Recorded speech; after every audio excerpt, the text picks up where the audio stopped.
എല്ലാവർക്കും good vibes എന്ന എൻ്റെ യൂട്യൂബ് ചാനലിലേക്ക് സ്വാഗതം. ഇന്നും ഞാൻ കൊണ്ടുവന്നിരിക്കുന്നത് എൻ്റെ ഒരു പേഴ്സണൽ എക്സ്പീരിയൻസിലുള്ള ഒരു പ്രാക്ടീസാണ് കേട്ടോ. പ്രാക്ടീസ് എല്ലാവരും ചെയ്തിട്ടുണ്ടായിരിക്കാം. മാജിക് എന്ന് പറയുന്ന ബുക്കിലെ 28 ഡേയ്സ് പറയുന്ന പ്രാക്ടീസസ് അല്ലേ. അപ്പോൾ ഞാനും അത് ട്രൈ ചെയ്തിട്ടുണ്ട് കേട്ടോ. ആ 28 ഡേയ്സ് പ്രാക്ടീസ് ഞാനും ട്രൈ ചെയ്തിട്ടുണ്ട്.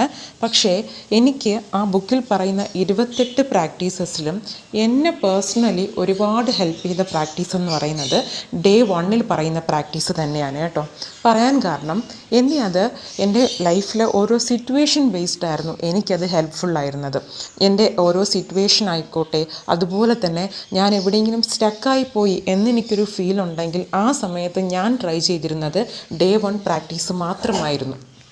അതുകൊണ്ട് തന്നെ ആ ഒരു 28 ഡേയ്സ് പ്രാക്ടീസസിലും പറയുന്ന ഓരോ പ്രാക്ടീസിലും ഞാൻ ഏറ്റവും കൂടുതൽ പ്രാക്ടീസ് ചെയ്തത് ഏതാണെന്ന് ചോദിച്ചാൽ ഡേ 1 ആണ് കേട്ടോ. കാരണം നമ്മൾ ഏതൊരു പ്രാക്ടീസ് ചെയ്താലും എപ്പോഴും നമുക്ക് ആ ഒരു പ്രാക്ടീസ് എങ്ങനെയാണ് നമ്മുടേതായ രീതിയിൽ ചെയ്യാൻ പറ്റുക എന്ന് എപ്പോഴും ആലോചിക്കുക കേട്ടോ.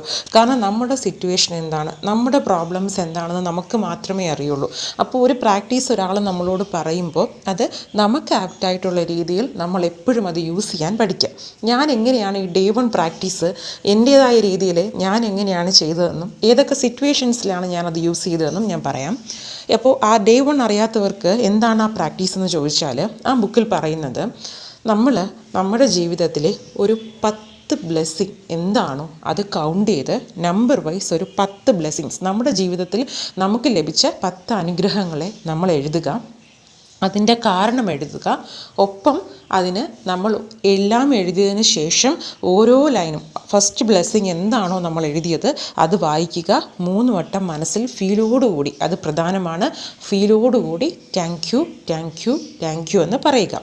ഇത്രയേ ഉള്ളൂ ആ പ്രാക്ടീസ്. അതങ്ങനെ ചെയ്തു പോകുന്നവർക്ക് അതിനൊത്ത റിസൾട്ട് മാത്രമേ കിട്ടുകയുള്ളൂ. പക്ഷേ അതിലെന്താണ് പറയുന്നത്, നമുക്ക് എങ്ങനെയൊക്കെ അത് ഉപയോഗിക്കാം എന്ന് നമ്മൾ മനസ്സിലാക്കി കഴിഞ്ഞാൽ എന്നോടത്ത് ചോദിച്ചാൽ ഏറ്റവും മാജിക്കലായിട്ടുള്ള റിസൾട്ട് കിട്ടുന്ന ഒരു പ്രാക്ടീസാണ് കേട്ടോ. ഇനി ഞാനിത് ഉപയോഗിച്ചത് എപ്പോഴൊക്കെയാണോ എൻ്റെ ഒരു ഡേ തുടങ്ങുമ്പോൾ എല്ലാവർക്കും സ്വാഭാവികമായിട്ടും നമ്മൾ മനുഷ്യരാണല്ലേ, എന്തൊക്കെ പ്രാക്ടീസസൊക്കെ ചെയ്തിരുന്നാലും എന്തൊക്കെ നമ്മൾ മോട്ടിവേഷൻ കേട്ടിരുന്നാൽ പോലും മനുഷ്യരായ നമുക്ക് പല ഇമോഷണൽ ചേഞ്ചസൊക്കെ നമുക്ക് വരാം. അപ്പോൾ ചില ദിവസം നമുക്ക് ഒരു കാരണവുമില്ലാതെ വളരെ ഡള്ളാണ്, വളരെ നെഗറ്റീവാണെന്ന് നമുക്ക് ഫീൽ ചെയ്യാം. ചിലപ്പോൾ പണ്ട് എപ്പോഴോ നടന്നൊരു കാര്യം ഒരു ദിവസം നമുക്ക് പെട്ടെന്ന് ഓർമ്മ വരികയും അതിനെക്കുറിച്ച് ആലോചിച്ച് വിഷമിക്കുകയും ചെയ്യാം. ആരെങ്കിലും എന്തെങ്കിലും പറഞ്ഞതായിരിക്കാം, അവരോട് പെട്ടെന്നൊരു ദേഷ്യം വരാം. അത് നമ്മുടെ ഫാമിലി മെമ്പേഴ്സിനോടൊക്കെ നമ്മൾ കാണിക്കാം ചില സമയത്ത്. എന്താണ് അതിന് കാരണമെന്ന് ചോദിച്ചാൽ അതൊന്നും അറിയില്ല അല്ലേ. നമുക്ക് എപ്പോഴോ ആരെങ്കിലും നമ്മളെ വേദനിപ്പിച്ച വാക്കുകൾ നമുക്ക് ഓർമ്മ വരാം, ആ സിറ്റുവേഷൻസ് ഓർമ്മ വരാം. പെട്ടെന്ന് നമുക്ക് എന്തൊക്കെയോ നമുക്ക് പെട്ടെന്നൊരു ഓപ്പർച്യൂണിറ്റി നമ്മളിൽ നിന്ന് നഷ്ടമാകുമ്പോൾ ഇതോടുകൂടി എല്ലാം കഴിഞ്ഞു, ഇനി ഒരു ജീവിതത്തിൽ ഒരു ഹോപ്പും എനിക്ക് ബാക്കിയില്ല എന്നൊരു തോന്നൽ നമുക്ക് വരാം. ചിലപ്പോൾ നമ്മുടെ ജീവിതം തന്നെ സ്റ്റക്കായി പോയി എന്നൊരു തോന്നലും നമുക്ക് വരാം. എൻ്റെ ജീവിതത്തിൽ ഇങ്ങനെയുള്ള പല സിറ്റുവേഷൻസ് വരുമ്പോഴും ഞാൻ ആദ്യം ചെയ്യുന്നത്, എനിക്ക് ആവശ്യം ആ സമയത്ത് എന്താണ്, നമ്മുടെ എനർജി അല്ലെങ്കിൽ ഈ ഒരു ഞാനിപ്പോൾ ചിന്തിച്ചുകൊണ്ടിരിക്കുന്ന കാര്യങ്ങളിൽ നിന്നും എനിക്കൊരു സഡനായിട്ടൊരു ചേഞ്ച് ഉണ്ടാകണം. എങ്കിൽ മാത്രമേ എനിക്ക് അന്നത്തെ ഒരു ദിവസം വളരെ സ്മൂത്തായിട്ട് കൊണ്ടുപോകാൻ സാധിക്കുകയുള്ളൂ അല്ലേ. അതിന് ഏറ്റവും നല്ലത് ഗ്രാറ്റിറ്റ്യൂഡ് തന്നെയാണ്. ആ ഗ്രാറ്റിറ്റ്യൂഡിനെ നമ്മൾ വളരെ നല്ല രീതിയിൽ വളരെ നല്ലൊരു പ്രാക്ടീസിലൂടെ കൊണ്ടുവന്നു കഴിഞ്ഞാൽ ഇന്നും നമുക്ക് റിസൾട്ട് കൂടുതലാണല്ലേ. അപ്പോൾ ഞാൻ ഈ ബുക്കിലെ ഡേ 1 ഞാൻ എപ്പോഴും ഇങ്ങനെയുള്ള എൻ്റെ സിറ്റുവേഷൻസ് മറികടക്കാൻ ഞാൻ യൂസ് ചെയ്തിരുന്നത്. അതിൽ ഞാൻ ചെയ്യുന്ന രീതി എന്ന് പറയുന്നത് 10 ബ്ലെസ്സിങ്സാണ് അതിൽ പറയുന്നത്. ഞാൻ അങ്ങനെയല്ല, 5 ബ്ലെസ്സിങ്സാണ് ഞാൻ തിരഞ്ഞെടുത്തിരുന്നത്. നമുക്ക് എങ്ങനെയാണോ ചെയ്യാൻ പറ്റുക. കാരണം നമ്മൾ ആ ഒരു പ്രാക്ടീസ് വെറുതെ ആരെങ്കിലും പറഞ്ഞു എന്ന് വെച്ച് ചെയ്ത് തീർക്കരുത്, അല്ലെങ്കിൽ ആ ബുക്ക് വായിച്ചു എന്ന് വിചാരിച്ച് ചെയ്യരുത്. നമുക്ക് എത്ര ബ്ലെസ്സിങ്സാണോ ഫീലോടുകൂടി എഴുതി വായിക്കാൻ പറ്റുന്നത് അത്രയും മാത്രം, അല്ലെങ്കിൽ നമ്മുടെ ടൈമിന് എനിക്ക് 5 എഴുതാൻ പറ്റുന്നത്, എനിക്ക് 3 മാത്രമേ ഇപ്പോൾ ഈ ഒരു ടൈമിൽ എഴുതി ആ ഒരു ഫീല് കൊടുത്ത് വായിക്കാൻ പറ്റുള്ളൂ എന്ന് പറഞ്ഞാൽ അതും മതി കേട്ടോ. അപ്പോൾ ഞാൻ 5 ബ്ലെസ്സിങ്സ് എഴുതും. ഇങ്ങനെയുള്ള സിറ്റുവേഷൻസ് വരുമ്പോൾ ഉടനെ ഞാൻ ഇൻസ്റ്റൻ്റായിട്ട് ചെയ്യുന്നതാണ്.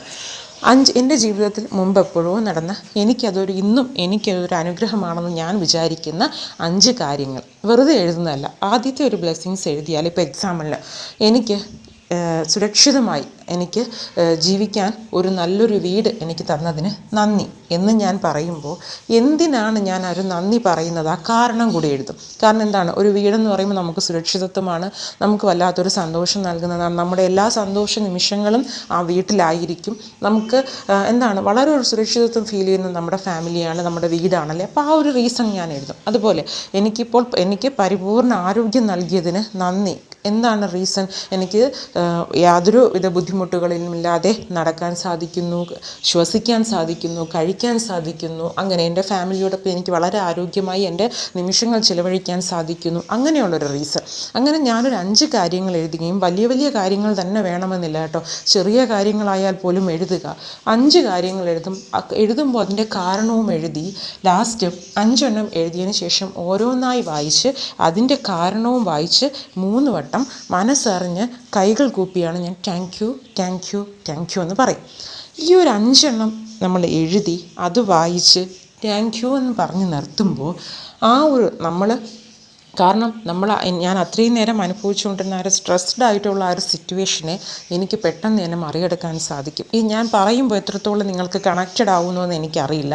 നിങ്ങളുടെ ജീവിതത്തിൽ ഞാൻ ഈ പറഞ്ഞതുപോലത്തെ ഒരു സിറ്റുവേഷൻസ്, പെട്ടെന്നൊരു ദേഷ്യം, അല്ലെങ്കിൽ ഇന്നത്തെ ദിവസം എനിക്ക് വളരെ നെഗറ്റീവാണ്, അല്ലെങ്കിൽ എനിക്കിന്ന് വരാനിരുന്ന വലിയൊരു ഓപ്പർച്യൂണിറ്റിയാണ് എന്നിൽ നിന്ന് നഷ്ടമായത്, ഇങ്ങനെയൊക്കെ തോന്നുമ്പോൾ ഞാൻ ഈ പറഞ്ഞതുപോലെ നിങ്ങൾ ഒരു 3ഓ 5ഓ ബ്ലെസ്സിങ്സ് എഴുതി അതിൻ്റെ കാരണം എഴുതി ഓരോ ലൈനും അതിൻ്റെ കാരണവും വായിച്ച് താങ്ക് യു മനസ്സറിഞ്ഞ് ഫീൽ ചെയ്തൊരു താങ്ക് യു 3 വട്ടം പറഞ്ഞ് അങ്ങനെ ഓരോ റീസണും ഓരോ ബ്ലെസ്സിങ്സും വായിച്ച് താങ്ക് യു പറഞ്ഞ ആ ഒരു പ്രാക്ടീസ് കുറച്ച് സമയം എടുത്താലും ആ ഒരു പ്രാക്ടീസ് പറഞ്ഞ് അവസാനിപ്പിച്ച് നോക്കും. നിങ്ങൾക്ക് അവിടെ നിന്ന് ഒരു ഇൻസ്റ്റൻ്റ് ആയിട്ടൊരു ഷിഫ്റ്റിംഗ്. കാരണം നമ്മൾ ഈ കംപ്ലൈൻസ്, നമ്മുടെ ഓരോ ബുദ്ധിമുട്ടുകൾ ഒക്കെ പറയുമ്പോഴും നമ്മൾ ഈ ഗ്രാറ്റിറ്റ്യൂഡ് വായിക്കുന്ന സമയത്ത് നമുക്ക് തോന്നും എനിക്ക് ഇത്രയുമൊക്കെ നേടാൻ സാധിക്കുന്നുവെങ്കിൽ ഈ ഒരു സിറ്റുവേഷനും എനിക്ക് വളരെ ഈസി ആയിട്ട് കടന്നു പോകാൻ സാധിക്കും എന്നുള്ളൊരു മൈൻഡ് സെറ്റിലോട്ട് നമ്മൾ വരും കേട്ടോ. അതുകൊണ്ട് തന്നെയാണ് ഞാൻ ആ 28 ഡേയ്സും ഉള്ള പറയുന്ന എല്ലാ പ്രാക്ടീസസും വളരെ യൂസ്ഫുള്ളാണ്.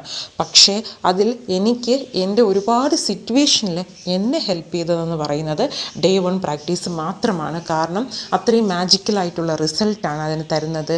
ഗ്രാറ്റിറ്റ്യൂഡിനെ തന്നെ പറഞ്ഞു പോകാതെ അതിനൊരു റീസണോട് കൂടി നമ്മൾ നന്ദി പറഞ്ഞ് അവസാനിപ്പിക്കുകയാണ്. അത് തരുന്നൊരു ഫീൽ വളരെ വലുതാണ് കേട്ടോ. അപ്പോൾ നിങ്ങളുടെ ഏതൊരു കോംപ്ലിക്കേറ്റഡ് ആയിട്ടുള്ള ഒരു സിറ്റുവേഷൻ വരുമ്പോഴും ഞാൻ ഈ പറഞ്ഞ ഒരു കാര്യം നിങ്ങൾ ചെയ്യണം കേട്ടോ. ഉറപ്പായിട്ടും നിങ്ങൾക്ക് വളരെ ഒരു സ്ട്രെസ്ഡ് ആയിട്ട് നിങ്ങൾക്ക് ഫീൽ ചെയ്യുന്ന ആ ഒരു നിമിഷം വളരെ പെട്ടെന്ന് നിങ്ങൾക്ക് മാറ്റിയെടുക്കാൻ സാധിക്കും. അപ്പോൾ ഒരു ഡേ 1 പ്രാക്ടീസ് നിങ്ങൾ എപ്പോഴും ഓർത്ത് വയ്ക്കുക കേട്ടോ. മാജിക് എന്നൊന്നും നിങ്ങൾ ഓർത്ത് വയ്ക്കുക. നിങ്ങളുടെ എല്ലാ സിറ്റുവേഷനും നിങ്ങൾക്ക് അപ്ലൈ ചെയ്യാൻ പറ്റും കേട്ടോ. അപ്പോൾ നിങ്ങൾ ഇതൊന്ന് പരീക്ഷിച്ച് നോക്കിയിട്ട് പറയുക. ഡെയിലി പ്രാക്ടീസ് ആണെങ്കിൽ അതും വളരെ നല്ലതാണ്. രാവിലെ ഇത് ഡെയിലി നിങ്ങൾക്ക് റുട്ടീൻ പോലെ ഫോളോ ചെയ്യുന്നവർക്കും വളരെ നല്ല റിസൾട്ടാണ് ലഭിക്കുന്നത്. അപ്പോൾ ഉറപ്പായിട്ടും ചെയ്ത് നോക്കുക. ഒപ്പം ഈ വീഡിയോ ഇഷ്ടമായാലും എന്നെ ഒന്ന് ഫോളോ ചെയ്യുക. Thank you so much.